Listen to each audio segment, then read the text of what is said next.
esse aqui é o material para o estudo que acompanha. Esses são os livros adotados, né? Caso vocês queiram, mais facinho é o TOT. O Roth, ele é bem extenso, tem muita coisa, e o CATS é um pouco mais difícil. Todos são bons. Eu gosto dos três, tá? Se vocês se sentem confortáveis, vão direto para o CATS. Se você for no CATS e achar difícil, você pula para o Roth. Se você está achando ainda difícil no Roth, você pula para o TOT. E aí você vai fazendo assim esse passeio para poder ficar fácil para vocês. Tá bom? Então, a lógica sequencial, ela tem inúmeras questões. Olha, ela trabalha com circuito simples, com realimentação, que é o LET. LET, a tradução é uma tramela. Depois a gente vai cobrir isso aqui, é todo a parte, o resto do semestre, praticamente está todo aqui nessa página. Tá? A gente tem flip-flop disparado por borda. Vou explicar para vocês por que isso é importante. Questão de cascata de flip-flop para ele poder funcionar. Skill de clock. O que é skill? O clock, ele dá uma escorregada, vamos chamar assim. Tá? Ele dá uma escorregada. Você pode trabalhar com entradas assíncronas. O que você faz? Questão de metastabilidade, sincronismo, esse tipo de coisa. E essa é a base toda para quê? Para a gente chegar em Shift Register, registrador, tá? Registrador de deslocamento. Eu creio que eu já falei com vocês, né, que um dos objetivos nossos é de fazer como um trabalho um cifrador em Verilog. Eu andei estudando e eu estou procurando, gente. Eu não terminei ainda de achar. Eu estou achando coisas muito complexas, mas eu achei cada material espetacular. Tem cada livro, cada um mais legal do que o outro, sabe? Sobre criptografia, hardware. Porque, no final do dia, gente, a única forma, isso é o que eu consegui descobrir até agora, a única forma de você cifrar uma mensagem que seja 100% inviolável é com o one-time pad. Única forma. Não tem jeito. Ela é inviolável. A não ser que alguém chegue e roube de você o one-time pad. Então, é um negócio que é bacana. Eu vou, talvez, pedir até ajuda para o professor nosso, que é o professor Yerhun, que ele é especialista nessa área de criptografia, para ver se ele pode nos auxiliar nessa questão de como que a gente implementaria um registrador de deslocamento, um cifrador muito simples. Então, vou ver se eu converso com ele, que é um trabalho que eu queria passar para vocês, que vocês vão aprender hardware, vão aprender para que serve um registrador de deslocamento.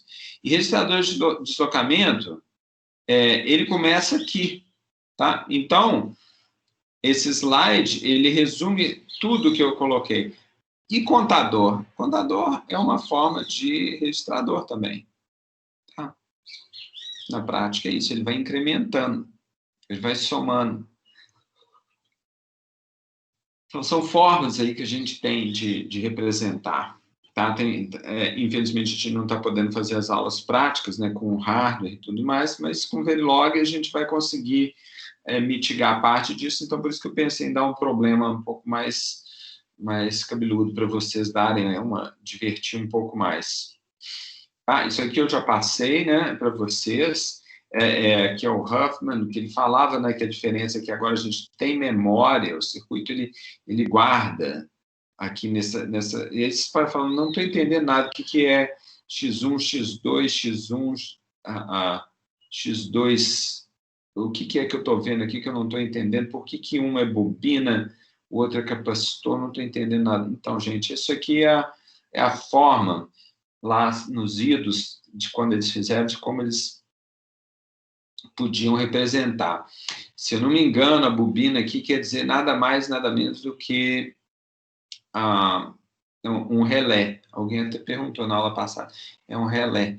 Então, você ativa. Então, quando você ativa, o sinal ele passa. Eu acho até deve ser a forma compacta de representar relé. Mas a diferença aqui no circuito B é que ele tem memória. E o que é ter memória? Esse controle de retroalimentação. Então, aí ele até coloca aqui o que é que para o sinal de ficar circulando indefinidamente, né? Então, como que você controla o feedback? Na verdade, o que a gente quer? Se você tem esse tempo de atraso aqui, ele permite que você segure a informação nesse laço aqui e ele fica circulando, ele não para, fica circulando a mensagem. Ela sai daqui, ela volta para cá. Ela gasta um tempinho para sair de novo, ela volta. Então, esse aqui, se vocês pegarem 2 inversores, se vocês entenderem que, como eu sei que vocês entendem com clareza, que cada inversor tem seu tempo de atraso característico, o que acontece? Você tem uma saída aqui, nesse ponto, que é o chamado valor armazenado, ela está também ligada na entrada desse inversor, passa, então se é inversor, ele passa, se ele tinha 1, agora ela passa a ter 0, e como ele é inversor, ele continua, ele persiste, ou seja, o número de inversores é par, porque se ele for par, ele inverte 2 vezes, ele volta a ser o que era. Então, na verdade, ele fica armazenado. Aí vocês falam, mas peraí, como que ele está armazenado assim? Eu não estou entendendo. Como é que o dado existe aonde? Uma vez que ele está circulando? É uma pergunta boa, né? Na verdade, onde que está o dado se ele está circulando? Não é essa a pergunta?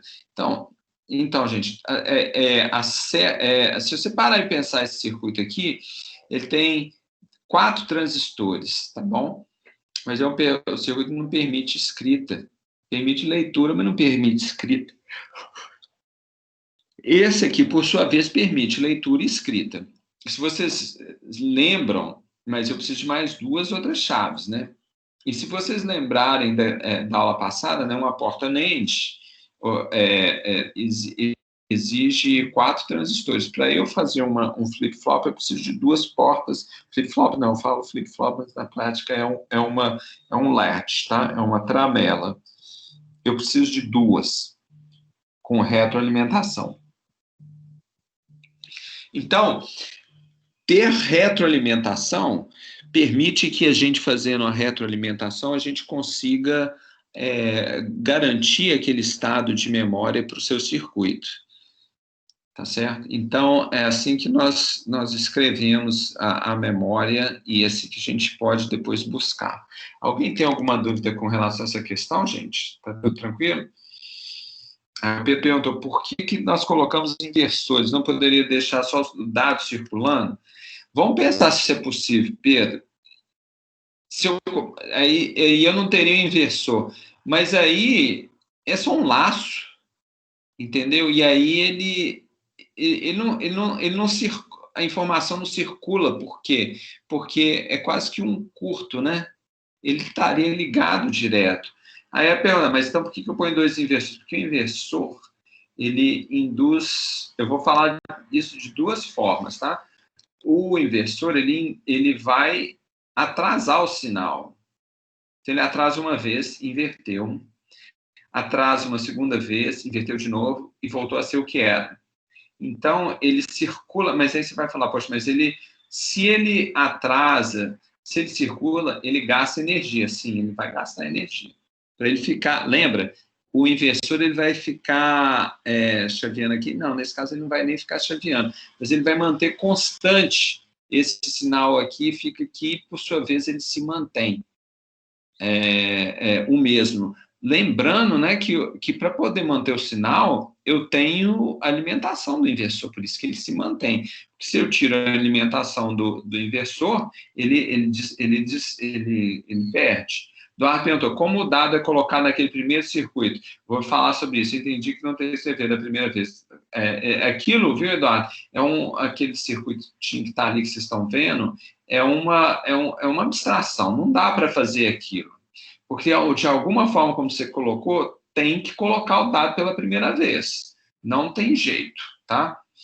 Aí o Pedro falou assim, o inversor só gera um atraso? Então, não, na verdade, cada inversor gera um atraso, né? Cada porta, todas elas vão gerar um atraso. todas elas vão atrasar um pouco. Tá? E aí o Daniel falou, para ter memória, após receber o sinal por load, a chave load abre e fecha, e a chave remember fecha para manter o sinal. Exatamente. Escrita, a parte remember está desligada, ok? E a parte load está ligada. Leitura, a parte load está desligada, a parte remember está ligada. Tá certo? Então, a gente já imagina que esse esqueminha aqui para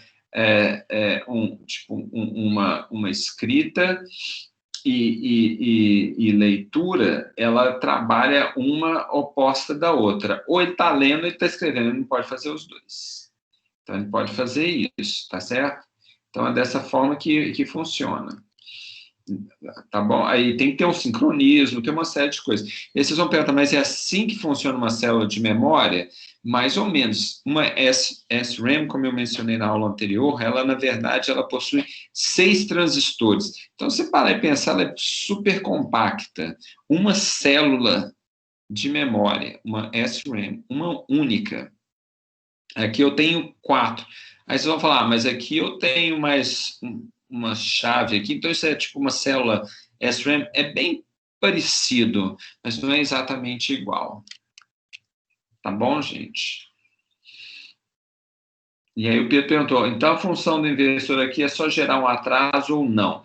É muito boa a sua pergunta, Pedro, porque do jeito que eu falei, parece que é só manter um atraso. Na verdade, é mais do que isso. Na verdade, é você ter garantia que o sinal não irá degradar.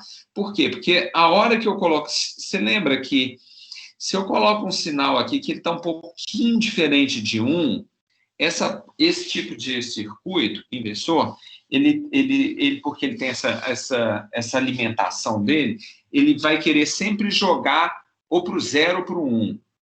Ele não costuma ficar muito no meio do caminho, não, sabe? Ele tende a recompor o sinal. Tende. Aí você fala, mas como assim tende? E não com certeza. Porque ele tende, por quê? Porque ele não, você tem que olhar um pouco a função transferência dele. E a função transferência dele diz o seguinte, para uma faixa de valores próximos de, vamos dizer que o seu nível lógico 1 corresponde a 5 volts. Então, ele fala assim, para uma faixa de valores próximo a 5, por exemplo, de 3,5 até 5, ele inverte e joga para 0, 0 mesmo. E numa faixa de valores de 0 até mais ou menos 2, ele joga aquele valor para 1, ou seja, 5. Então, ele recompõe o sinal dessa forma.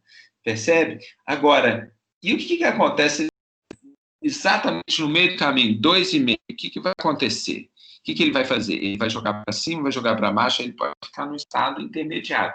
Mas aí ele... O que é o estado intermediário? Fica o estado indefinido. Aí você perde a informação. Na prática, é isso que acontece. Então, percebe, Pedro, que não é só o atraso, mas sim uma recomposição do sinal. Recomposição do sinal, eu estou querendo falar a seguinte questão, que você está tentando garantir que ele seja percebido como um nível lógico 1 ou um nível lógico 0. É isso que eu quero dizer. Tá bom? Ele tem nesses circuitinhos teóricos aqui, porque eles na prática não existem, você pode justificar a existência deles com esses dois papéis, né? Um de gerar um pouquinho de atraso e o outro recompor o valor, e ele acaba recompondo. Tá certo? Aí tem essa história do oscilador em anel. O oscilador em anel, ele vai compor esse atraso. Aqui nós temos um número ímpar, né? E aqui, como acho que eu falei com vocês, que oscilador em anel aí você fala assim, mas aqui, como é que esse negócio funciona? Ele oscila, gente, ele oscila. Eu acho que eu até tenho uma simulação dos pais. Oscilador em anel, inclusive, ele é utilizado até para fazer a verificação se a fabricação do seu silício deu certo. Como que você faz isso? Você faz um oscilador em anel. Fala, mas você vai gastar espaço do wafer para isso? Na verdade, o pessoal coloca o oscilador em anel bem na junção entre dois chips, onde eles vão cortar o chip, ou seja, você vai jogar aquilo fora, então ele ainda testa no wafer mesmo, para poder ver se está se ele está oscilando ou não. E quanto mais alta a frequência de oscilações, é que ele oscila da velocidade mais rápida que o circuito deixar. Então, quanto mais alta essa frequência de oscilação, mais rápido, melhor é o processo, menor é o circuito, mais rápido ele é. Por quê? Porque ele é baseado no atraso de cada porta. Então, se tiver alguma coisa errada na fabricação, ele vai fazer. Então, aí alguém perguntou na aula passada, então seria até um clock? Pode até pensar que é um clock. Ele não é muito estável porque se muda a temperatura e outros parâmetros, ele muda a frequência. Então, existem outras formas mais seguras de fazer isso. Isso aqui é o que acontece, né? Então, por exemplo, nesse um diagrama temporal, né? O tempo vai nessa direção Y aqui, e aqui na direção X, na verdade, eu só estou inspecionando qual que é o sinal na entrada de cada um. Então, se você joga 1 nesse cara aqui, no instante igual a 2, ele tem 0, tá certo? Nesse aqui, 2, por quê? Porque ele atrasou 1, e aqui esse outro no instante 3, ele passa a ser 1, 4, esse outro passa a ser 0, e por aí vai. Então, vocês estão vendo que o sinal está propagando. Não é isso? Ele está propagando. Mas aí chega no final e dá 0. Aqui ele não falou que isso aqui... Lembra daquele negócio de ligar e desligar, que acho que perguntou como é que eu carrego? Então, tem que ter uma chave aqui que liga ele para cá, para esse 0 entrar aqui nele de novo. Entrar nessa parte, tem que ter isso, né? Isso aqui quer dizer. Essa foi a minha tentativa de fazer algo dessa natureza. Então, se vocês perceberem aqui, ele oscila naturalmente, tá? A partir do momento que eu dou um start, puff, ele começa a oscilar. Tá bom? E aí, agora vamos para essa parte das portas, da memória com portas de modo cruzado. É isso mesmo, Pedro. Pedro falou disse que era o clock, que podia ser o clock. Ele pode ser usado. Pode, mas não é comum, não. Tá? A gente tem a tendência, em eletrônica digital e computadores, essas coisas, a gente costuma a ter um grau maior de rigidez no valor das frequências. Você geralmente sincroniza seus circuitos com cristais dentro do seu computador, que o cristal estabelece também a temperatura dele, porque senão, se a temperatura muda a frequência. Então, você segura o clock. E isso é importante, né? Porque se o clock no computador varia demais, acho que não sei, deve ter aplicação crítica que isso é péssimo, né? Um relógio, por exemplo, relógio do seu computador, relógio mesmo, né? Não é o clock, não. Relógio que marca a hora, ele vai ficar andando. Não dá para fazer. Até mesmo esses relógios que são esses relógios com dígito vermelho, sabe? Esses grandões, vocês já viram isso, que fica do rádio relógio, tem aquele dígito vermelho grandão, aquilo ele sincroniza com o sinal da rede. O sinal da rede são 60 Hz, ou seja, a cada 60 vezes por segundo. E aí tem lá dentro dele esses divisores de frequência, vão contando, mas ele não é muito bom porque até a frequência da rede ela não é 60 Hz direitinho. Mas vamos voltar aqui para esse caso. Então, esse daqui são portas interligadas de modo cruzado, né? Isso aqui eu tirei do Toth, tá? Daquele livro do Toth. E eu lembro de falar com vocês, né, que quando eu aprendi esse circuito, eu achei a coisa mais difícil do mundo. E eu não conseguia entender como que esse sinal podia existir uma vez que ele depende dele mesmo. Por quê? Porque ele sai, passa por essa porta, e esse aqui vem para cá, aí ele entra nessa porta aqui. Aliás, se você parar e pensar, esse daqui também, um depende do outro, né? Quando você olha, esse aqui depende dele, e todos os dois dependem, todo mundo depende de todo mundo, então eu não consegui entender quem depende mais de quem. Até, e por isso que eu estou repetindo o que eu falei na aula anterior, até eu entender que o que permite que eu possa falar qualquer coisa sobre Q ou Q barra é o fato de Q afetar ele próprio 2 atrasos de porta após, ou seja, o que ele faz hoje, ele só vai saber daqui a 2 atrasos de porta no futuro. Se ele mudar, ele só vai saber mesmo 2 atrasos de porta no futuro. Aí você fala assim, puxa, mas então é assim que eu vou usar esse circuito? E o atraso, gente, é inevitável. Então, todo circuito tem atraso. O ponto é, qual que é o atraso, né? Geralmente, isso aqui é menos de 1 nanosegundo, coisa rápida.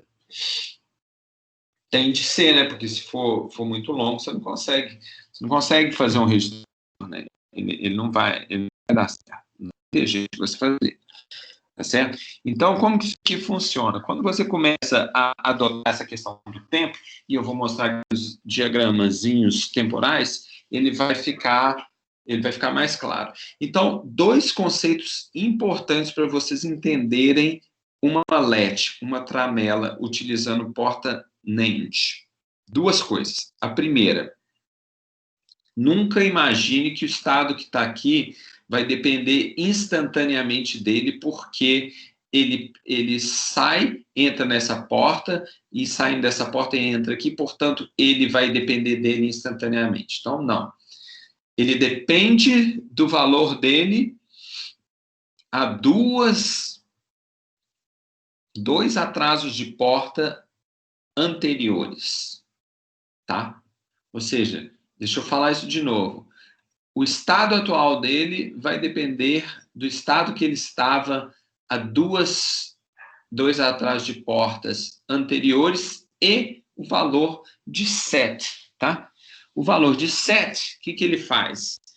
Ele, como o próprio nome diz, ele seta, né? E ele faz o seguinte, quando ele for 0, se você coloca um 0 numa porta NAND, a saída é sempre 1. Então, esse é o segundo ponto a se lembrar para poder entender desse circuito. E quando o valor na porta de uma entrada dessa porta for 1, tá? De uma porta NAND for 1, a outra, a saída vai ser a inversão do sinal que estava na outra porta. Ou seja, a porta, quando a entrada for 1, ela age como um inversor controlado. Exemplo, aqui tem 1, aqui tem 0, a gente sabe que dá 0, a porta end, né? Ou seja, ela no final dá 1, ou seja, eu tinha 0, passou a ser 1, e se eu tenho 1 aqui e eu tenho 1 aqui, o 1 você sabe que vai dar 1, mas como é um NAND, vai dar 0. Então, vocês percebam que ela age como um inversor controlado. Tá certo? Então, são as únicas 2 coisas que vocês precisam saber. 3, né? A primeira, o atraso de cada porta faz com que, quando eu olhar para o sinal Q ou o sinal Q barra, ele não dependa do valor dele imediatamente, e sim do valor que ele tinha 2 atrasos de porta anteriormente e o valor de set ou o valor de reset, se eu estiver olhando para o Q ou se eu estiver olhando para o Q barra, respectivamente. Então, basicamente, essa é a primeiro ponto. O segundo ponto é que, se você entender que uma entrada da porta NAND sendo 1, a saída será sempre o inverso do que entrou na segunda entrada, da porta NAND. E se a entrada for 0, a saída é sempre 1. Percebem? Então, se eu coloco 0 no set, a saída vai ser 1. Então, eu seto com 0. Se eu coloco 0 no reset, o meu Q barra vai dar 1. Se o meu Q barra é igual a 1, o que ele vai fazer? Ele vai inverter, certo? Ele vai inverter e o meu Q vai ser igual a 0. Ah, mas então, para eu poder fazer isso, eu tenho de ter o Q igual a 1 e o reset igual a 0. Para aí, sim, eu fazer o Q igual a 0 e o Q barra igual a 1. Agora, o pior é quando eu coloco 0 e 0. Ela Ela não admite essa solução. Por quê? Porque se eu fizer o zero, em ambas as portas, Q vai ser igual a Q barra, vai ser igual a 1. Por isso que não pode ser. Então, a ideia de memória é quando eu coloco 1 no set e 1 no reset. Por quê? Porque você lembra, Pedro, agora, daquele circuito com aquelas duas portas apenas, aqueles dois inversores apenas?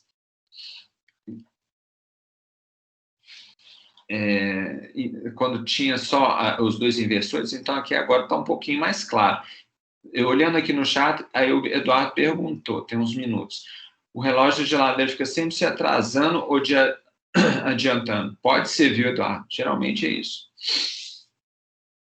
E aí, Pedro, não é tanto a oscilação de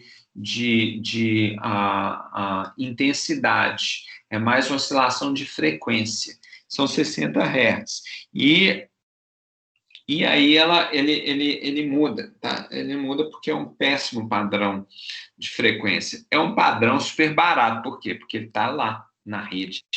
Então, por isso que eles usam, porque é barato. É muito mais barato que comprar um cristal e espetar lá. Mas você fala, poxa, mas um cristal de R$ 1 é caro? Se você estiver vendendo 1 milhão, O Pedro perguntou, não entendeu onde que o dado é escrito na memória. Tá bom, vamos imaginar que essa configuração aqui seja memória. Gente, isso aqui a gente está fazendo uma abstração. Por quê? Porque memória é um pouquinho mais complicado do que isso que está aqui. Ou um pouquinho mais simples. Deixa eu falar por que é um pouco mais complicado. É um pouco mais complicado porque aqui você tem 4 transistores nessa porta e mais 4 nessa, num total de 8 transistores. E eu digo que é mais complicado um pouco, por quê? Porque uma célula SRAM que fica na caixa, ela tem só 6. E aí você me pergunta, mas como é que você faz com 6? Pois é. Vamos dar uma olhada aqui, Pedro, como que isso aqui funciona como memória. Como que eu carrego o valor aqui? Vamos dizer que o nível lógico que eu queira que seja, que o valor de Q seja, ou seja, eu quero escrever nele o valor 1, basta eu colocar o 7 igual a 0. Pronto, meu Q fica igual a 1.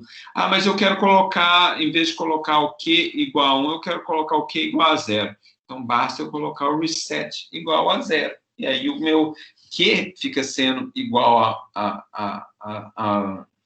a 0. Então, e aí você vai falar, poxa, então tem uma linha para escrever o dado 1 e uma linha para escrever o dado 0. Se eu estiver olhando só para aqui. Isso mesmo. É assim que você escreve. Então, aí você vai falar, mas aqui, como assim? Onde que o sinal está guardado? Não, qualquer instante de tempo que eu olhar, o valor de Q sempre vai ser 0 ou 1 se eu tiver resetado ou setado. 0 se eu tiver resetado e 1 se tiver setado. Ou seja, ele sempre vai ser o mesmo. Ele não vai mudar. Contanto que eu mantenha o set e o reset igual a 1. Aí eu não vejo muito sentido no set e no reset. É convenção. Esquece que... porque quando você coloca set, é que você está falando o seguinte, eu quero que o valor de Q seja igual a 1. Quando eu falo que resetar, eu jogo ele para o nível 0. Aí você fala, mas se eu quisesse setar para 0? Eles chamam isso de resetar.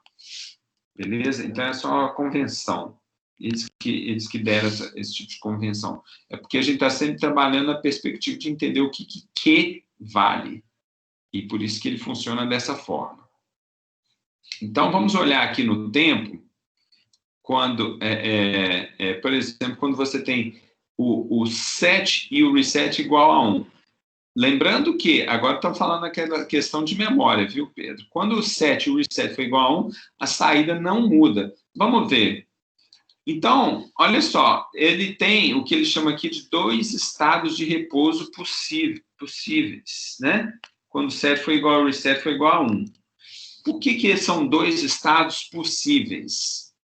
Lembra que a gente, logo naquela primeira parte, a gente falou de meta-estabilidade. A gente vai chegar nisso lá na frente. Mas Então, eu estou falando de estado de repouso possível, porque esse estado ele é super estável. Vamos lembrar, o 1, ele entrando nessa porta NAND, ele é um inversor controlado. Então, eu tenho 1 entrando aqui nessa porta. Vamos assumir, por exemplo, que eu tenha 0 aqui nesse momento, e eu coloco também o 1 no reset. Ou seja, necessariamente eu colocando o 1 aqui, ele vai inverter o que chegar aqui. Então, se esse 0 é o que eu tenho aqui, naturalmente eu vou ter o 1 desse lado de cá. Mas entrando com 1 nessa outra porta, o que ele vai fazer? Ele, de novo, ele inverte, porque ele é um inversor controlado. Se eu entro com 1, ele fica com 0. Então, perceba que o sinal está circulando aqui. Aqui ele sai como 0, entra nessa aqui ele sai como 1, porque ele que inverte o inversor controlado. Aqui ele sai como 1 e aqui ele volta para 0.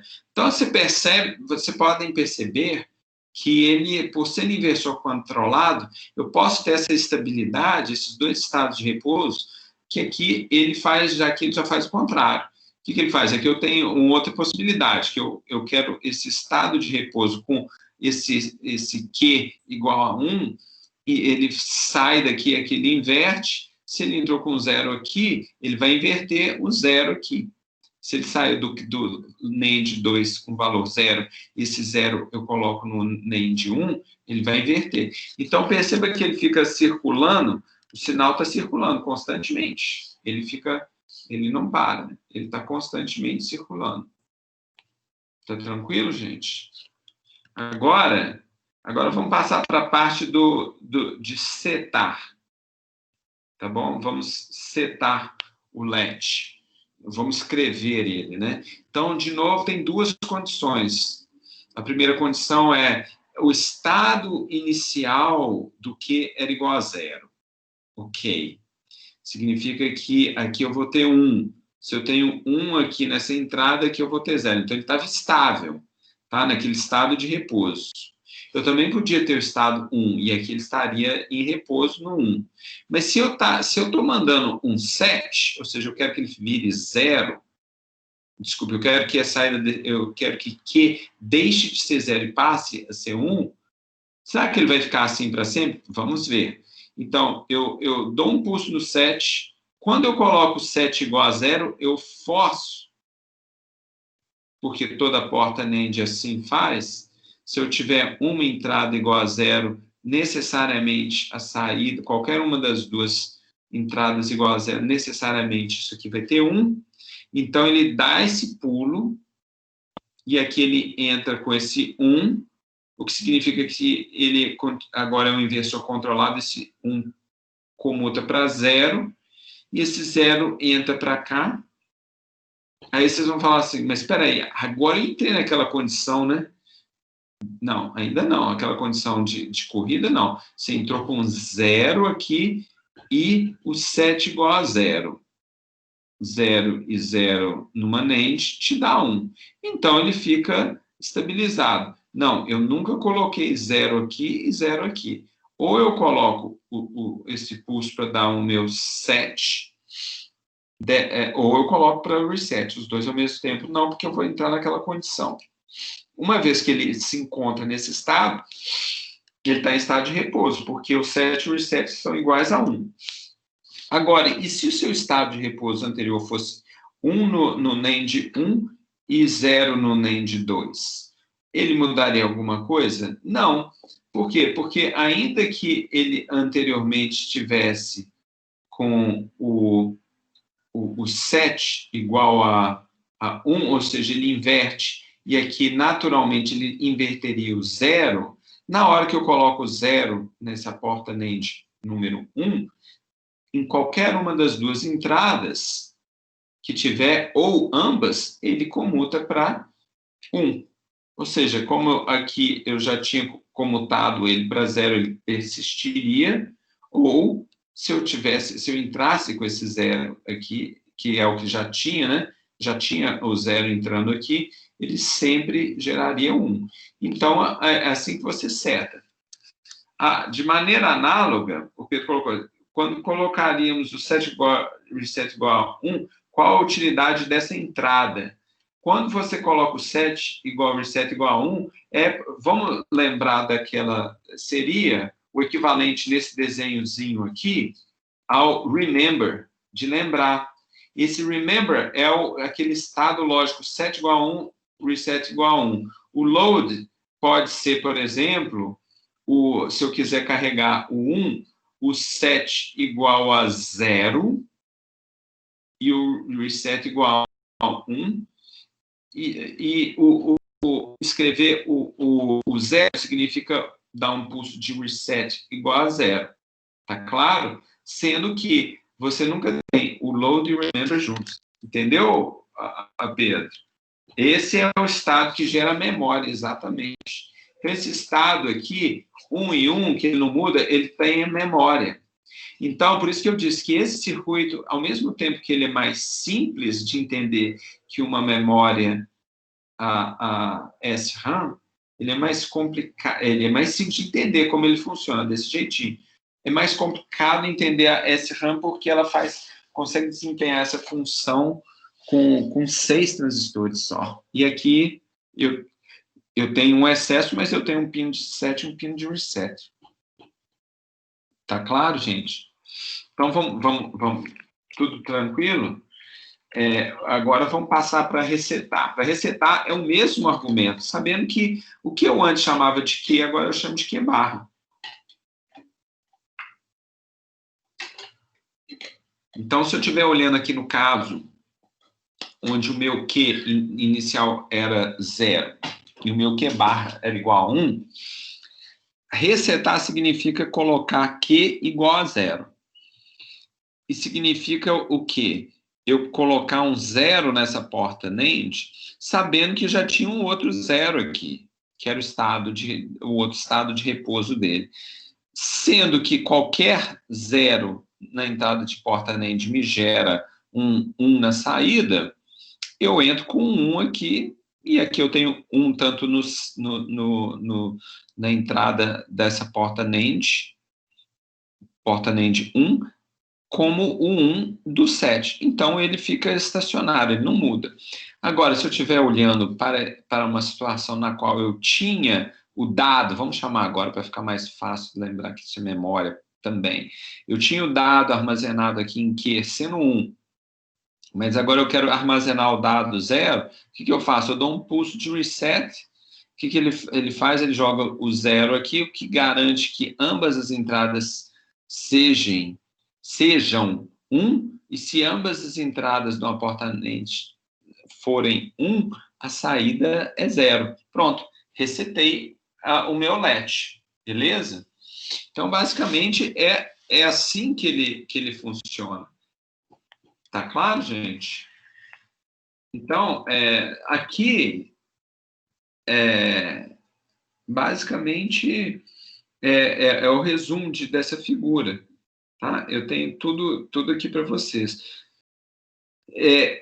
O set, aí vocês podem até falar, o set reset igual a 0. Eu coloquei, por que a saída é inválida? Não, a saída vai existir, ela vai ser Q igual a QZ, Q igual a Q barra igual a 1. É porque ela é inválida, por quê? Porque ele não vai estar operando da forma que a gente projetou esse negócio. A gente não projetou esse circuito para botar 0 nas duas entradas. Você não pode setar e resetar, não.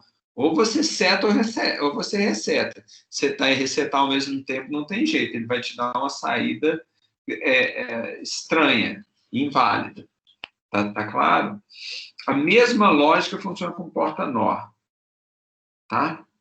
Agora, a inversão controlada se dá quando uma das entradas da porta NOR for 0. Ela age como inversor para outra porta, tá? Ela inverte o valor que tiver na outra porta. A NOR faz isso. Porque se eu coloco um 0 aqui, tá certo? A gente sabe que ela não vai alterar o resultado dessa que aqui está, da porta NOR, porque 0 NOR qualquer coisa 0 NOR qualquer coisa vai ser qualquer coisa barra. Da mesma forma que 1 NOR qualquer coisa é sempre igual a 0. Beleza? Então, é mais ou menos isso. Neste caso, a situação inválida é quando ambos estão iguais a 1. De novo, porque aqui a gente é o De Morgan, né? Ele é o dual dele, eu vou ter que construir o dual dele dessa forma, com 2 portas OR, NOR. Novamente, set igual a reset iguais a 0, nesse caso, é aquele estado de manter o dado, né? Lembra, remember. Eles mantêm o Q e Q barra nos estados antes da condição de entrada, tá? Set igual a 1, reset igual a 0, agora ele faz o Q ir para 1. E ele vai ficar em 1, mesmo que a entrada retorne para 0. Vamos ler essa frase aqui mais uma vez. Então, eu vou já direto. Aqui não tem, não. Aqui eu não fiz aquele mesmo esqueminha. Mas se eu der um pulso de 7 igual a 1, viu, gente? Por isso que, você entendeu, Pedro? Porque a questão de escrita não é assim, eu quero escrever, mas você não fica escrevendo o tempo inteiro. Você escreve uma vez só, você, dá um pulso lá de 1, aí na hora que você der o pulso de 1, ele garra aqui no 1, não sai mais. Tá? Por quê? Mas espera aí. Se eu coloco 1, a saída não é sempre 0? Mas aqui eu tenho, olha só, presta atenção, hein? O Q barra está aqui em cima, o Q está aqui embaixo. Então, se eu coloco 1 aqui, ele me faz o Q barra ser igual a 0. Q barra ser igual a 0, Q igual a 1. Beleza, gente? Então, ele funciona dessa forma. Então, esse ponto é muito importante. Percebe aqui que essa noção de memória está aqui? Olha só, então, ele sempre faz a saída para o estado em que Q igual se eu fizer o set igual a 1 e o reset igual a 0, mesmo que o set retorne para 0, ele mantém esse estado aqui, porque o estado 00 é o estado de remember, tá? E a mesma coisa vale agora para o reset. O reset faz igual a 1, aí ele joga o sinal para 0, mesmo que o reset deixe de ficar 1. De ficar 1. E quando você coloca o set igual a reset igual a 1, ele tenta ao mesmo tempo. E aí ele não serve. Tranquilo, gente? Só para confirmar, então, Pedro, na versão NAND, o sinal fica sempre em set igual a reset igual a 1, correto. E o pulso é uma mudança para 0 em algum dos dois, correto. Se o pulso para 0 na entrada 7 faz o Q igual a 1, o pulso para 0, e se o pulso para 0 foi na entrada de reset, ele faz o Q igual a 0. E nunca os dois podem ser 0. No caso da implementação via porta NAND. Na implementação via porta NOR, é o contrário, eu não gosto de dizer o contrário, é o dual. Se eu quiser setar, para eu manter os estados, eu coloco 0 nos dois. Para eu setar Q, eu dou um pulso de 7 para 1. E para eu resetar Q, eu dou um pulso no reset para 1. Tá? Essa aqui é uma outra forma de nós representarmos, né, em termos da tabela verdade, no qual a gente escreve agora uma equação, né?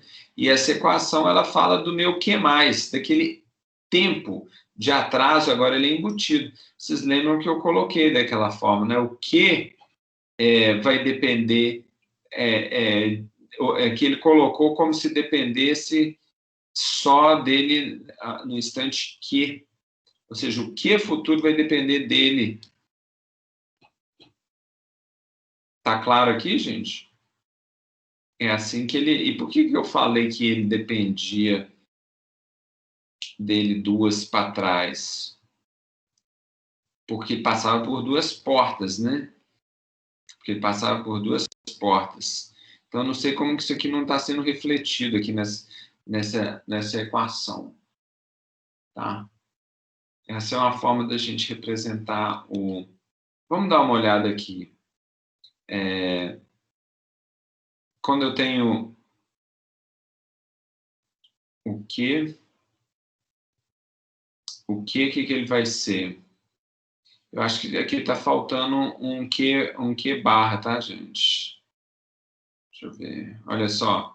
O meu Q de T mais epsilon, que é esse cara que eu estou olhando aqui, olhando depois, ele vai, de T mais epsilon, ele vai depender do R, que aqui está, R barra, E, aqui, R barra ES, R barra ES, ou R barra e Q. Eu acho que a gente precisa escrever essa equação aqui para poder provar isso daqui. Tá? Eu preciso desdobrar ela aqui a partir desse circuito aqui. Como que a gente faz isso? A gente faz isso através dessa... pegando cada termo da equação e escrevendo aqui em função dessas portas, tá? Onde R barra... onde R barra... Engraçado, né? Porque expressa aqui em termos de R barra. É uma forma curiosa aqui de escrever essa equação. Mas, enfim, o que a gente pode gastar mais tempo nessa equação, mas, para mim, o mais importante que vocês entendam é esse diagrama que aqui está. O mais importante, acho que às vezes é mais fácil da gente entender. Quando você olha estado presente de Q, o próximo estado Q+, e a saída presente. Tá? Então, por exemplo, se o meu S igual o meu R forem ambos iguais a zero, e aqui a gente está discutindo nesse caso aqui, ou seja, ele mantém,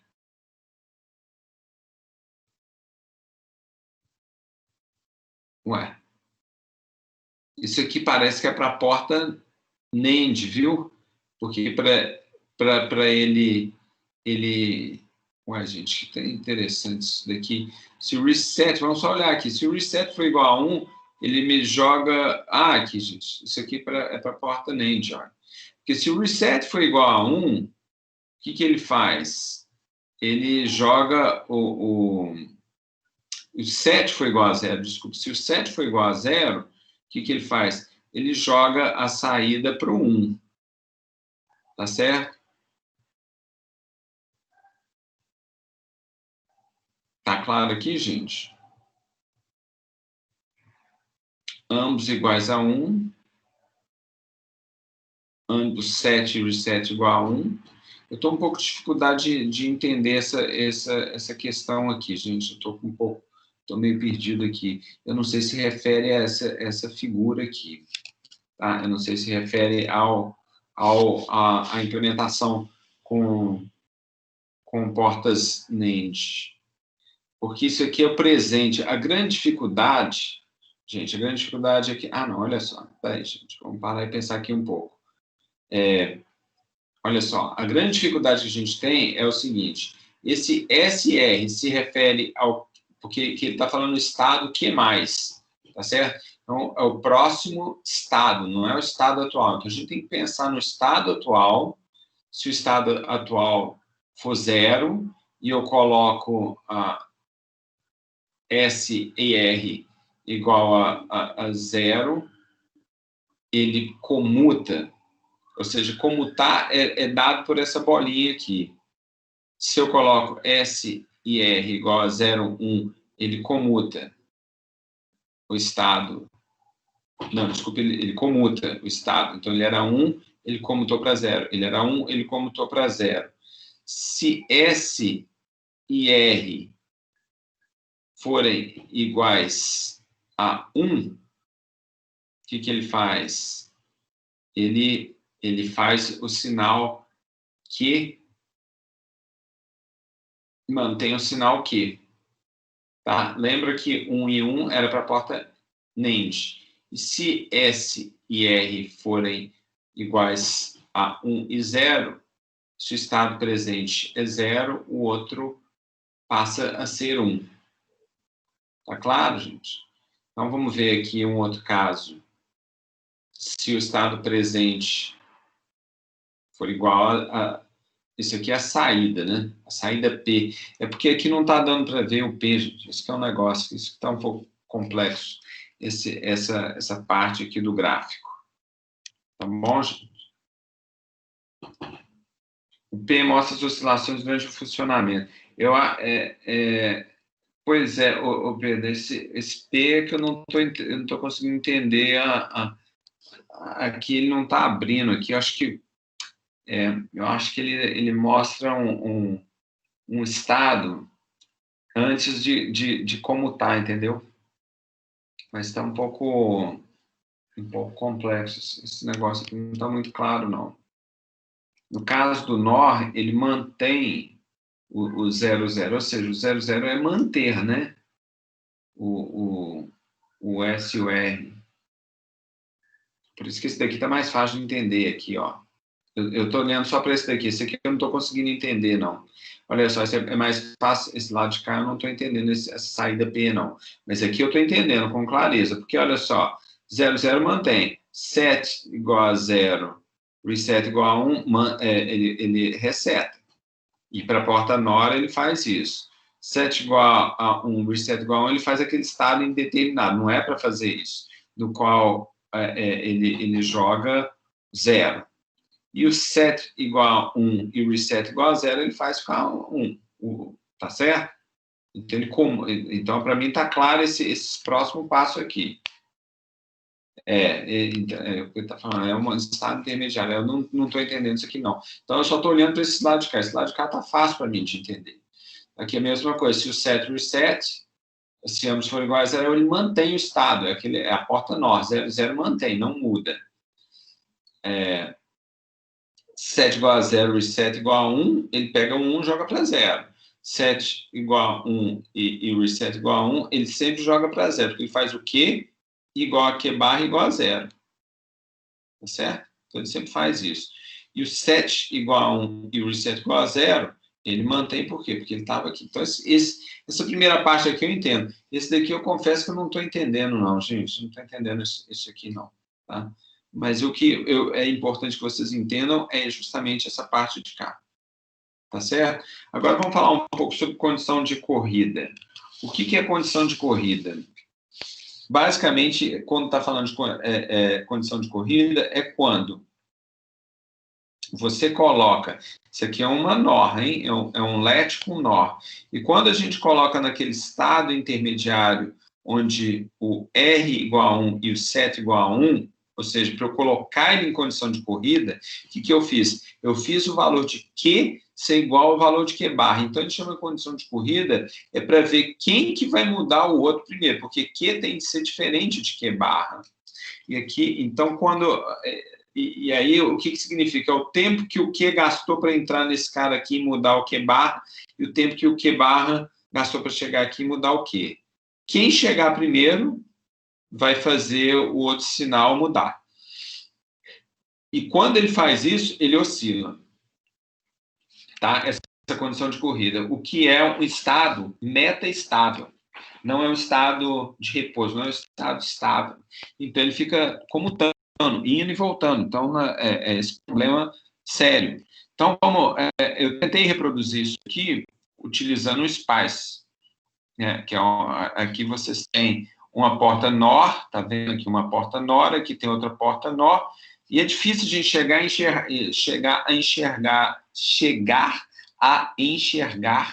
o que todos os sinais, as conexões, essas realimentação, mas me acompanhe só no caso do Q barra. Eu tenho essa porta NOR de cima, eu tenho o meu set em cima, tá? Em uma das portas, tá? Uma das entradas da porta NOR, e eu tenho o meu Q, vamos ver aqui, como que ele cruza aqui. Então, peraí, ele entrou aqui, e o meu Q, olha lá, gente, ele passa, segue o mouse, ele entra na outra. Então, aqui que eu fiz a minha malha de realimentação, como vocês viram. Mas isso aqui é SPICE. Então, ele fala que isso aqui é um fio, todos os fios são iguais. Então, não tem jeito de falar que dá atraso. E, de fato, ele não dá atraso, ele funciona bem pra caramba, olha lá. E aqui, quando que era a condição de corrida, que eu fiquei tentando colocar, que era botar o set reset igual a 1, o Q não faz nada. Olha lá. Ele não faz nada. Ele fica em 0, porque tanto Q e Q barra. Eu deveria plotar aqui o Q e Q barra. Eu vou ver se eu resgato essa simulação que eu fiz para a gente ver se de fato coloca os dois. Foi bobeira minha, que eu já fiz a conta, fiz praticamente tudo, só que eu não tenho isso pronto. Então, eu vou ver se eu acho esses dados, ou vou ter que rodar a simulação de novo. Tá? Muito bem, gente. Isso aqui, olha, voltando aqui agora à máquina de estados, qual que é a máquina de estados? Então, esses são os possíveis estados que nós temos, né? Temos o estado Q igual a Q barra igual a 0, o Q, tá certo, gente? Desculpa. Isso aqui devia ser S e R, tá? Que é o estado que ele mantém, e temos os outros estados no qual a gente tem aquelas outras condições, por exemplo, essa de instabilidade. Então, vamos lá ver como que isso funciona, esse LED que aqui está, o diagrama de estado. Então, vamos lá. Se eu tenho o meu Q igual a 0, e o meu Q barra igual a 1, ele sempre vai voltar, eu estou pensando nesse, hein, gente? Sempre vai ficar nesse estado se eu tiver o meu reset igual a 1, claro, porque fazendo um reset igual a 1 eu faço que o Q seja 0, ou se ele já estava lá e ele mantém. Tá bom, gente? Tranquilo? Então, vamos continuar. Agora, se eu coloco um set, o que ele faz? Ele comuta o Q de 0 para 1, e aqui eu tenho como que chama? O reset igual a 0, naturalmente. Se eu faço o set reset iguais a 1, lembra que isso daqui é aquela condição de corrida, né? Imediatamente ele joga os dois para 0, o que não é o que a gente permitido, mas é um estado possível. Quando eu escrever minha máquina de estados, eu tenho de colocar todos os possíveis estados. Então, esse é o estado que ele vem para cá. Aqui, se eu mantenho a condição para que ele fique preso nesse estado, ou eu mantenho, que é o 0 e 0, ou eu ponho o set igual a 1 de novo e o reset. Então, ele mantém naquele estado. Agora, para eu resetar, basta eu sair desse estado, jogo para cá, basta eu colocar o meu R igual a 0, igual a 1, desculpe, e o meu set igual a 0, e eu posso ir para essa condição quando set foi igual a reset foi igual a 1, de novo. Agora, eu saio dela, ou seja, eu saio dessa condição quando o set foi igual o reset foi igual a 0, eu movo aqui o meu Q para 0, ou eu faço o meu set igual a 1, e aí eu mexo com o meu valor de Q. Agora, se eu mantiver ele nesse estado, ele fica lá indefinidamente. Agora, o que vai acontecer, desculpa, quando eu faço o set igual a 1 e o reset igual a 1. Agora, o que acontece se eu quiser manter ele indefinidamente? Depois eu volto lá no diagrama de tempo. Que aqui, na prática, é colocar ambos iguais a a 1, o que é que vai acontecer? Aí, o que vai acontecer? Bom, aí eu posso sair daqui, né, colocando, por exemplo, um reset igual a 1, ele pega o meu Q e faz ficar igual a 0, ou eu coloco o meu set igual a 1, e ele faz o meu Q ficar igual a 1. Tá claro, gente? E esses aqui são outras possibilidades aqui, por exemplo, se eu tiver com o meu set e reset for igual a 0, 0. Nesse caso. Então, vamos examinar esse caso aqui com cuidado, gente. Se eu tiver nesse estado aqui, no qual, nesse estado aqui, que eu tiver com set reset igual a 0, ele vem para cá. E se meu set e meu reset for igual a 1, ele também vem para cá. Então, isso aqui, basicamente, ele cria essa situação de instabilidade. Tá certo? Isso aqui que a gente tentou observar naquele outro diagrama temporal que vocês viram. Agora, gente, é o seguinte, um let desse tipo RS, set reset, ele é muito difícil observar ele nesse estado 1, tá certo? Que é esse estado que está aqui embaixo, tá? O Q igual a 1 e o Q barra igual a 1. Um dos dois muda primeiro, né? E aí ele volta para o estado 0, 1 ou 1, 0. Aí essa condição de corrida, ou uma transição não determinística, ou seja, ele ficou oscilando, tá certo? Então isso aqui, gente, essa situação de corrida, ela é o que a gente tentou colocar aqui nesse diagrama de estados para poder explicar. Alguém tem algum problema com essa condição de corrida? Isso, eu vou falar o seguinte, a única forma mesmo que eu consigo entender isso com clareza é justamente a hora que a gente faz o circuito, entendeu? Isso é bancada. Para poder entender isso é bancada. Essas coisas só acontecem na bancada. Aqui no PowerPoint isso não acontece, não. Tá? Aqui, gente, é uma forma da gente poder escrever esse diagrama aqui de tempo, que é uma forma. A gente corta essa entrada aqui, esquece que isso aqui é ligado no outro. Isso aqui que foi, para vocês entenderem, isso aqui que foi o que me ajudou a entender esse circuito. Quando eu paro e corto assim, não, se eu tiver em T igual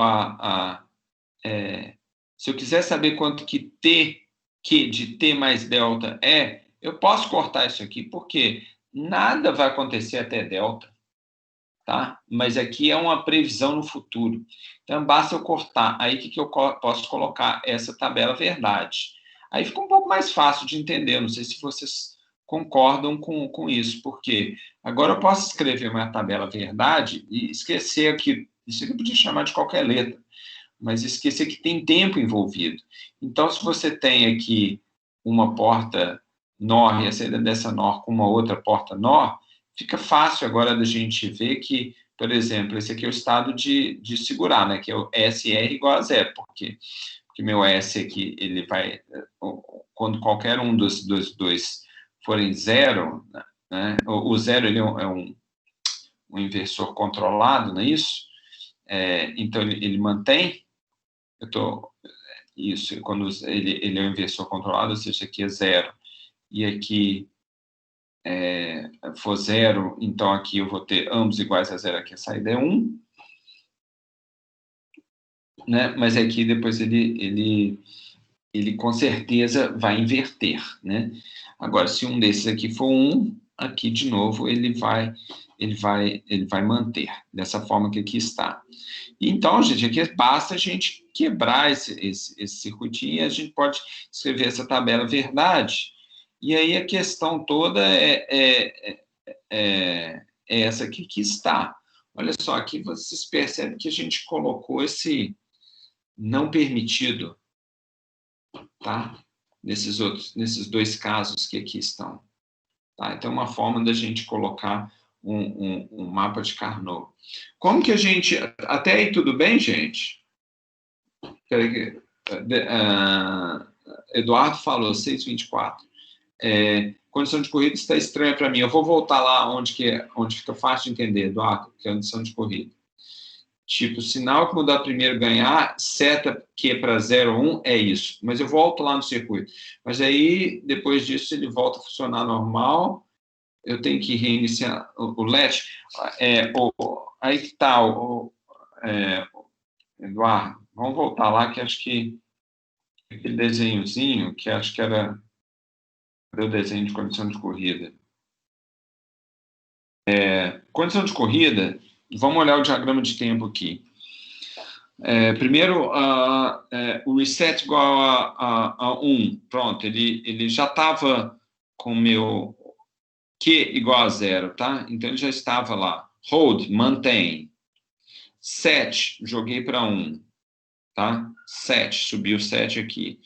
Olha só, aqui eu coloquei ele no 1 e no 1, potencialmente uma condição de... O set igual a 1 e o reset igual a 1. Potencialmente uma condição de corrida, não é isso? Então, mas aqui ele ainda mantém, tá? Porque ele faz o estado Q igual a 0 e o Q barra igual a 0. Isso não é permitido, né? Não é um estado bem determinado.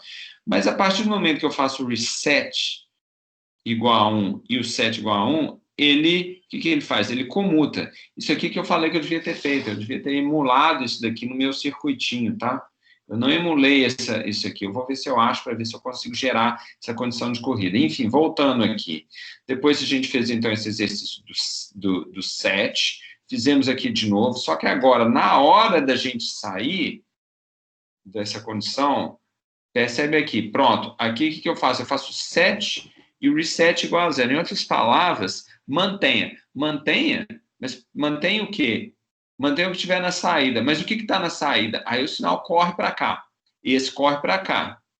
Quem chegar primeiro é que vai fazer o seguinte, vai mudar. Então, se eu entrei com um 0 aqui, certo? O que ele vai fazer? Peraí, vamos olhar. Qual que é o sinal de set? 0.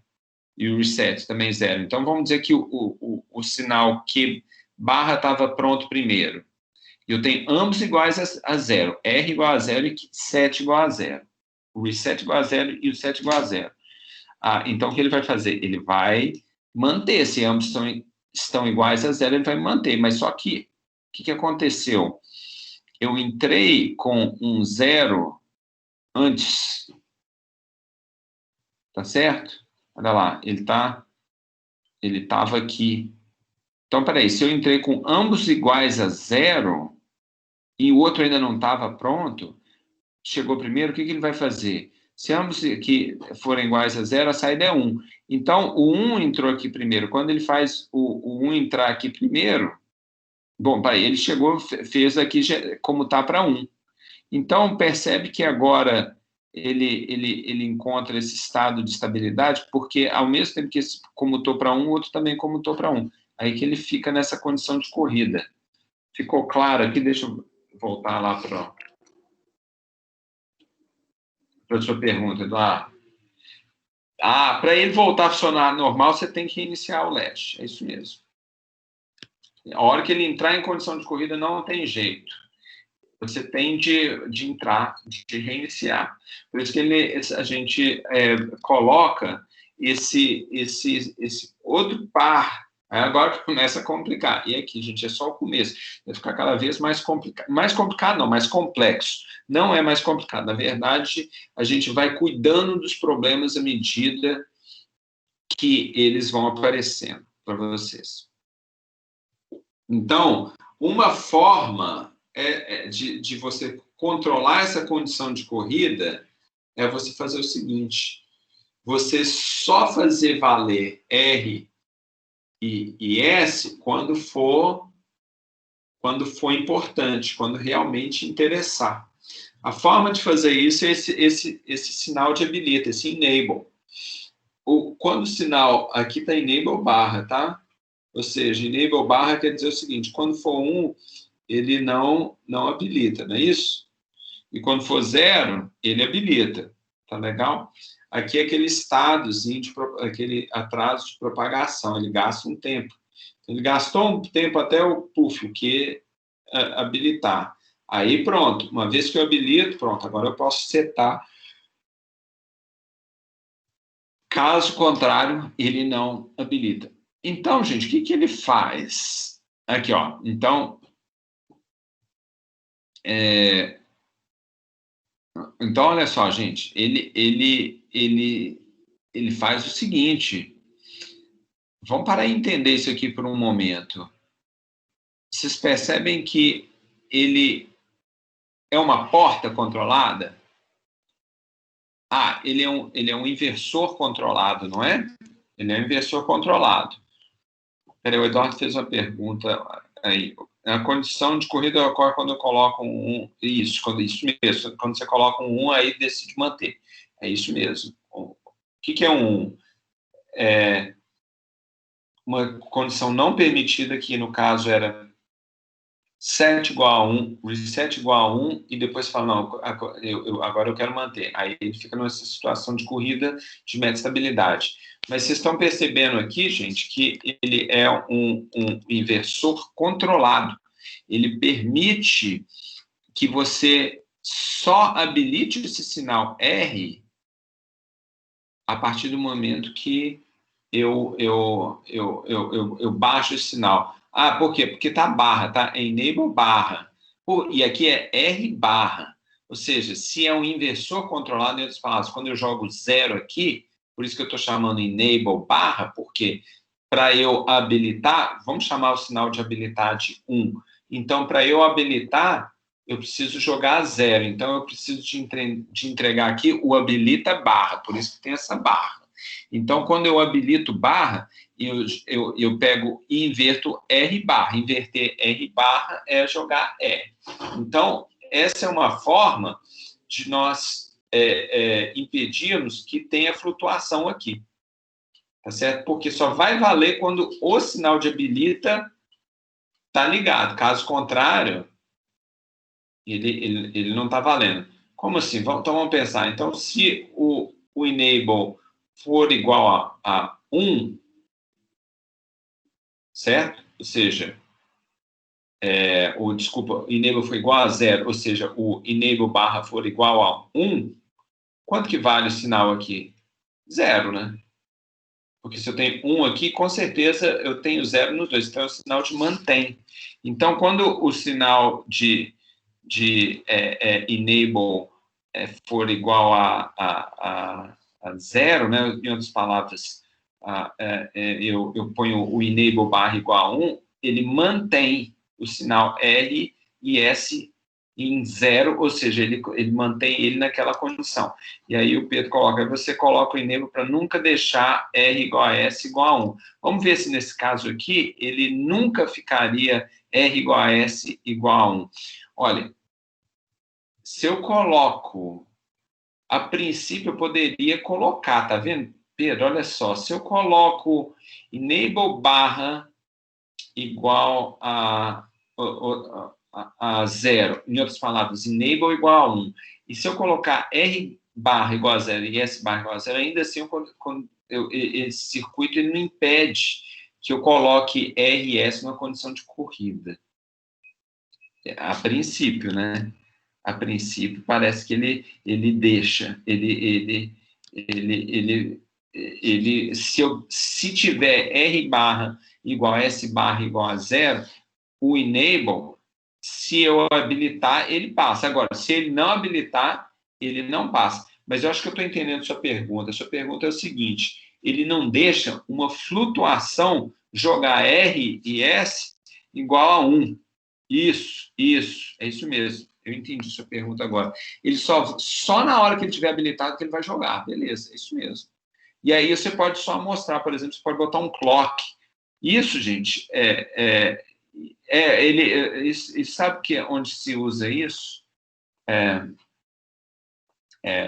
isso se utiliza em interruptor. Deixa eu dar um exemplo melhor que interruptor. Tecla de teclado, tá? E cada tecla, para você garantir que você não digite um caractere mais de uma vez, aí você fala, não, mas espera aí, como que é isso? Se você olhar microscopicamente como que é um teclado, é uma chavezinha, né?